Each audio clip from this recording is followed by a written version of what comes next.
जय हिंद जय भारत में रेबल श्रद्धानंद। निर्मला जी, आज का जो विषय है वो आपके ऊपर है। आप हमारी वित्त मंत्री हैं, फाइनेंस मिनिस्टर हैं, और मैं आपके टीवी के एक प्राइवेट चैनल में दिए गए इंटरव्यू के ऊपर देख रहा था और उसके ऊपर अपनी कुछ प्रतिक्रिया रखना चाहता हूं। मुझे बहुत दुख हुआ आपके कमेंट सुन के मैम। मुझे नहीं पता आप ये आंकड़े कहां से लाती हैं। आपने उस इंटरव्यू में ये कहा मैम कि लोअर मिडिल क्लास जो होती है भारत में, उसकी न्यूनतम इनकम जो है यानी मिनिमम इनकम है वो 6 लाख से शुरू होती है और मैक्सिमम इनकम 18 लाख तक जाती है। मैम, मुझे बहुत दुख हो रहा है कि पता नहीं आपने इकोनॉमिक्स की पढ़ाई कैसे करी होगी। आप जानते हैं मैम लोअर मिडिल क्लास का मतलब क्या होता है, या लोअर का मतलब क्या है, इसका अर्थ आपको पता है मैम? लोअर एक सिक्योरिटी गार्ड मैम 8 से 10 हजार रुपए कमाता है मैम, पूरे साल में 1,20,000 रुपए। उसे आप कौन से क्लास में रखना चाहेंगे मैम? एक नया क्लास क्रिएट कर देंगे क्या?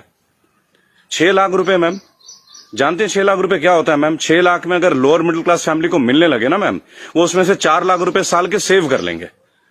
वो अपने बच्चों को आपके सो कॉल्ड इतने अच्छे गवर्नमेंट एडेड एजुकेशन स्कूल्स में पढ़ाएंगे, गवर्नमेंट एडेड हॉस्पिटल से उनकी चिकित्सा करवाएंगे, और आपके इतने अच्छे अच्छे आधुनिक फैसिलिटीज जो पिछले 7 ईयर से बीजेपी गवर्नमेंट प्रोवाइड कर रही है। मैम, इंडिया में हम वर्ल्ड में बहुत अच्छे रैंकिंग में आ रहे हैं, जैसे कि बीजेपी का ग्राफ बताता है।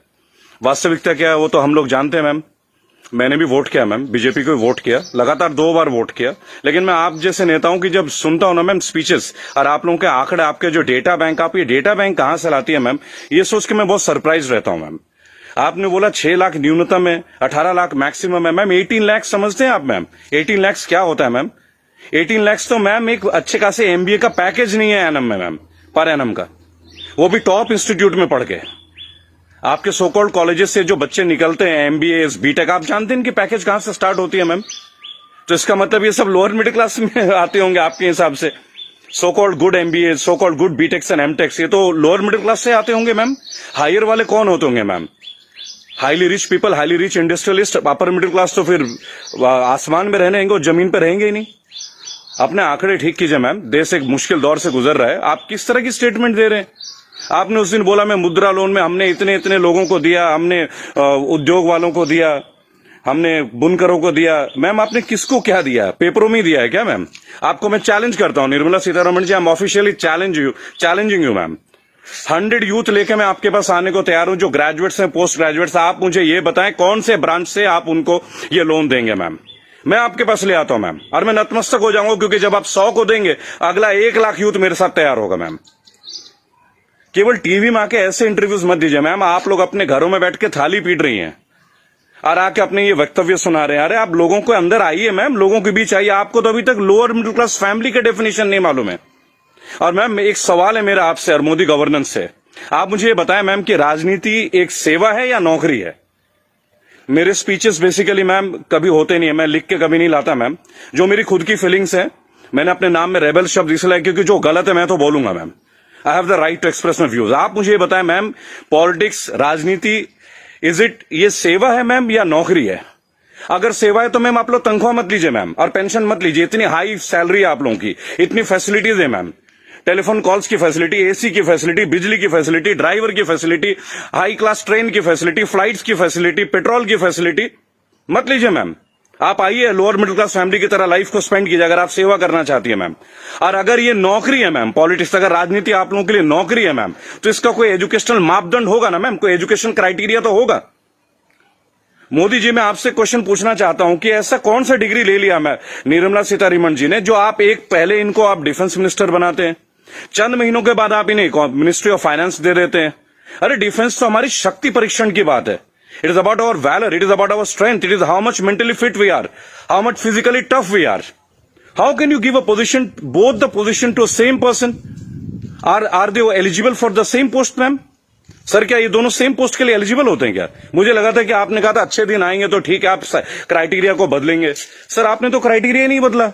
आपने तो दूसरे दलों के नेताओं को अपने पार्टी में लेके आ गए, उनको भगवा रंग दे दिया, उनको नेताएं बना दी। मैं दिल्ली में जनवरी मंथ में इंटरव्यू देख रहा था अनुराग ठाकुर का, फरवरी में, देश के गद्दारों को गोली मारो।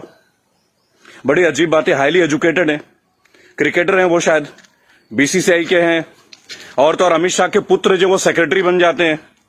लोगों के ऊपर आप लोगों को बड़ा अच्छा लगता है। आपकी आईटी टीम के ज्यादातर लोग राहुल गांधी को पप्पू पप्पू कप्पू करके बुलाते हैं।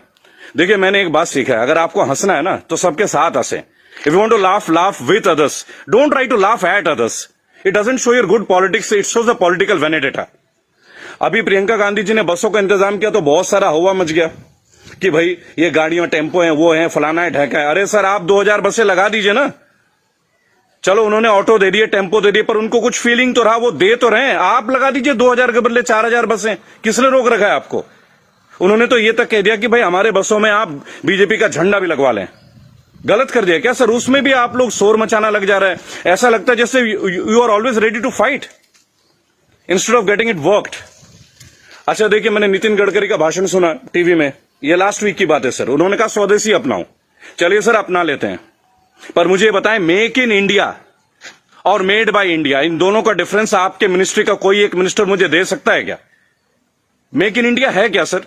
आप जमीन देते हैं सैमसंग को, जमीन देते हैं ओप्पो को, वीवो को, चाइनीज कंपनी को, साउथ कोरियन कंपनीज को, वो आके अपना प्लांट लगाते हैं, इंडियंस को हायर करते हैं, और उसके बाद प्रॉफिट जो है वो उनके अकाउंट में जाता है, सैलरीज आता है इंडियंस के अकाउंट में। तो मुझे ये बता दें कौन सा मेक इन इंडिया है सर? आप मेड इन इंडिया कीजिए ना, आप अपने इंडस्ट्रीज लगाइए, आपको पैसा रेवेन्यू अपने पास रोकिए। अगर इतना दम होता ना सर हमारे मैकेनिज्म में, आपको चैलेंज कर रहा हूं, आप मैकडोनल्ड्स की तरह एक आउटलेट बना लेते सर। 25 रुपए का बर्गर बेचने वाला भी लाखों करोड़ों रुपए डॉलर्स में कन्वर्ट करके इंडिया से लेके जा रहा है। आप छोड़िए मोबाइल फोन तो बहुत बड़ी बात है, 20-20, 50-50 हजार की बात है। आप बर्गर बनवा दीजिए सर, आप ब्रेड्स बनवा दीजिए, रेवेन्यू यहां जनरेट करवा दीजिए सर, मेड इन इंडिया कर दीजिए। What is make in India sir? आप कहते हो स्वदेशी अपना, फॉरेन की कंपनी को आप जमीन अलॉट कर रहे हो, राइट? और आप कहते हो चाइना का बहिष्कार कर दो। आप मुझे बता दें बीजेपी के कौन से नेता के पास इंडिया वालों का फोन है सर? और बीजेपी छोड़िए, किसी भी पार्टी, मैं यहां किसी और पार्टी का माउथ पीस नहीं हूं सर, क्योंकि मुझे देखा गया है, मैं देखता हूं ये चीज। अगर मैं आपके पॉलिटिकल किसी फेलियर के बारे में बात करूं तो लोग तुरंत बोलेंगे भाई ये तो कांग्रेस का आदमी है। It's very cheap sir, it sounds very cheap. ठीक है सर, आपसे पहले हमने कांग्रेस को भी वोट दिया, क्या गलत किया सर? गलत क्या किया भाई? जो मेजोरिटी में आएगा उसको तो वोट देंगे ना। मुझे ऐसा लगता है कि आप ऑपोजिशन को भी नहीं टिकने देते हैं भाई। एक सोशल सिस्टम है, गवर्नेंस के एक सिस्टम है सर। आप अच्छा गवर्नेंस करेंगे पर एक मजबूत ऑपोजिशन, आप तो ऑपोजिशन को ही परचेज कर ले रहे हैं आप लोग। ज्योतिरादित्य सिंधिया को आपने परचेज कर लिया सर, बुरा लगेगा सर सुनने में। ऐसी क्या घुट्टी दे दी सर? एक झटके में एमपी की गवर्नमेंट जो है वो कोलैप्स कर जाती है, वो भी उस दौर में जब कोविड-19 का दौर रहता है। तब आप लोगों को कोविड-19 का अवेयरनेस नहीं होती, तब आपको नहीं लगता कि लोगों के बीच आपको जाना चाहिए। अहमदाबाद में लाखों लोगों की भीड़ आपने कर दिया, नमस्ते ट्रंप कर दिया सर। क्या ये पॉलिटिकल फेलियर नहीं है? आज आप बता रहे अचानक से आपने 25 तारीख को लॉकडाउन कर दिया और 1 महीना तक आप नमस्ते ट्रंप की तैयारियां करवाते रहे sir. What is this sir? झूठी शान का हमें क्या करना है सर? आज सबसे पहले आप अपने नेताओं को बोलें कि वो कुछ भी बोले ना टीवी में, हेल्प तो आप करना नहीं। मेरी बात सुने सर, सब आत्मनिर्भर है। मजदूर कौन सा मर्सिडीज में घूम रहा है सर? उनके पैर में फफोले गिर रहे हैं।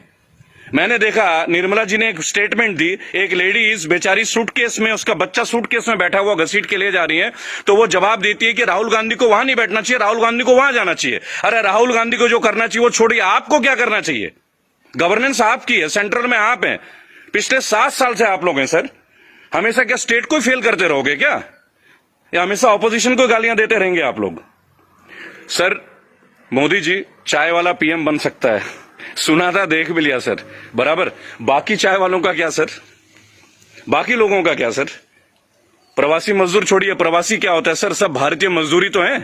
हर पूरा देश तो वैसे भी मजदूरी कर रहा है सर, पूरा देश मजदूरी कर रहा है। आप जितना ग्रोथ दिखा दो सर, ग्रोथ क्या है वो तो लोगों के जेब में आके देखो ना, लोगों के घर में आके देखो, बैंक अकाउंट में आके देखो कि पैसे हैं किन के पास और किन के पास नहीं है। मैं एक रिक्वेस्ट करूंगा सर आपको, आप अपने मिनिस्टर्स को काइंडली एक इंस्ट्रक्शन दें कि वो कुछ भी वक्तव्य दे। बहुत बुरा दौर है सर, इस बुरे दौर में कम से कम स्टेटमेंट्स अच्छे दें। कुछ अच्छा कर ना सके तो अच्छा बोल ही लें, लोग तो अपना कर ही लेंगे ना सर। सड़क में बच्चा मर जा रहा है, माँ बाप उसे कैरी कर रहे, इससे ज्यादा दुखद स्थिति क्या हो सकती है सर? ये कोई पॉलिटिकल बात थोड़ी है। लेकिन मेरा एक सवाल हमेशा आपके साथ रहेगा सर, कि आप एक बात का जवाब जरूर दें, और जो भी लोग इस वीडियो को देख रहे हैं, अगर आपका संपर्क किसी भी पार्टी से है, कांग्रेस से है, समाजवादी पार्टी से है, तृणमूल कांग्रेस के लोगों से, कृपया मेरा वीडियो उन तक पहुंचाएं और उनको बोलें कि ऑपोजिशन इसलिए कमजोर है, केवल एक कारण है, क्योंकि इन पॉलिटिकल ग्रुप्स के जितने भी लोग होते हैं ना सर, जो सो कॉल्ड प्रदेश प्रवक्ता होते हैं, शायद वो बेहद कमजोर हैं। सांबित पात्रा से कैसा बहस कर रहे हैं मुझे खड़ा कीजिए सर, मैं बताता हूं सांबित पात्रा से क्या बात करनी है, डेटा के साथ। स्मृति ईरानी के साथ बात करना है, मैं करूंगा सर। मैं उनसे पूछूंगा उनका क्या एजुकेशन क्वालिफिकेशन था जो उन्हें शिक्षा मंत्री बना दिया गया था। आप सीबीएसई का हैंडल, मेरे पास बहुत मुद्दे हैं सर, देश के करंट मुद्दे हैं। और सर चिंता मत कीजिएगा, मुझे आपसे कुछ हेल्प नहीं चाहिए सर, प्लीज। फाइनेंशियली मुझे आपसे कोई हेल्प नहीं चाहिए, आपकी पार्टी से तो कम से कम कुछ भी नहीं चाहिए। मेरे दोस्तों, अगर आप ये वीडियो देखते हैं प्लीज शेयर कीजिए। मैं चाहता हूं कि एक बार मंच पे आने का मौका मिले सर। और अर्नब गोस्वामी जी, आप जो जिनको बुलाते हैं दूसरे ग्रुप के लोगों का, बोलते it is my show, it is my show. God damn it, if it is your show, why are you calling other people man? Don't call them. अगर आपको लोगों को बुलाना है, बात करना है, तो मिलें, बात करें, उनकी सुने। केवल चिल्लाने से आप अच्छा एंकर नहीं बन जाते sir. I am very sorry to say, that is the worst type of journalism I have ever seen. I am very unhappy sir. मुझे लगता था आपके अंदर स्पिरिट है, पर आप तो लोगों को शोर मचा के चैनल ब्लॉक कर देते हैं, उसको बाहर कर देते हैं। What is this way of journalism sir? कि मेरे इस सवाल का जवाब दीजिए। मेरे इस क्या फिल्मी शूटिंग करते हैं क्या सर आप? चलिए सर, मुझे बुलाइए अर्नब जी एक बार अपने चैनल पे, बुलाइए मुझे। 5 स्टैटिस्टिक्स पे बात करूंगा, ग्राफ के साथ बात करूंगा, डेटा के साथ बात करूंगा आपके साथ। उसके बाद अगर आपकी बोलती ना बंद कर दी ना सर, तो मेरा नाम बागी श्रद्धानंद नहीं।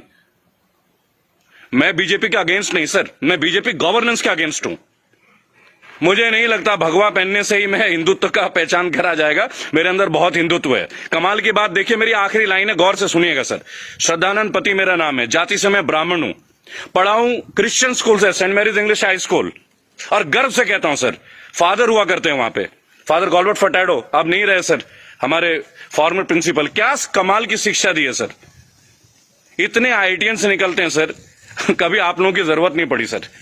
मुझे ताज्जुब लगता है, अंगूठा छाप के नीचे एमटेक वाला बंदा काम कर रहा है और हम उनको सुन रहे हैं। What the hell is going on sir? कहां है आपके अच्छे दिन? बुलाइए ना सर एक बार चैनल में। आपके जितने भी प्रवक्ता है ना सर, जितने भी प्रवक्ता है, अगर 10 मिनट का टाइम दे देना सर, उनकी बोलती बंद कर दूंगा। जय हिंद, जय भारत।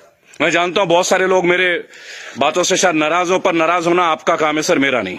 सही मुद्दे पे तो मैं बात करूंगा, जो नाजायज बात लगती है उसका तो मैं करूंगा सर। रेबल हूं तो रेबल की तरह पेश आऊंगा। जय हिंद, जय भारत। अगला मुद्दा 2 या 3 दिन के अंदर स्टैट्स के साथ आऊंगा सर। और मेरे दोस्तों, मैं दोबारा एक रिक्वेस्ट करता हूं, काइंडली अगर आप लोगों के पास कोई कॉन्टैक्ट है, मेरा वीडियो तमाम पॉलिटिकल ग्रुप्स के पास भेजें, एक मंच पे आने का मौका दें। इन्हें बताऊंगा सर, इन्हें बताऊंगा इन्होंने झारखंड के लिए क्या किया है, इन्होंने बंगाल के लिए क्या किया है, इन्होंने केरल के लिए क्या किया, अरे उत्तर प्रदेश के लिए क्या किया, वो भी बता दूंगा। हम भगवा में, उत्तर प्रदेश में सबसे महंगी बिजली हमारे यहां आती है। ये है ना अच्छे दिन।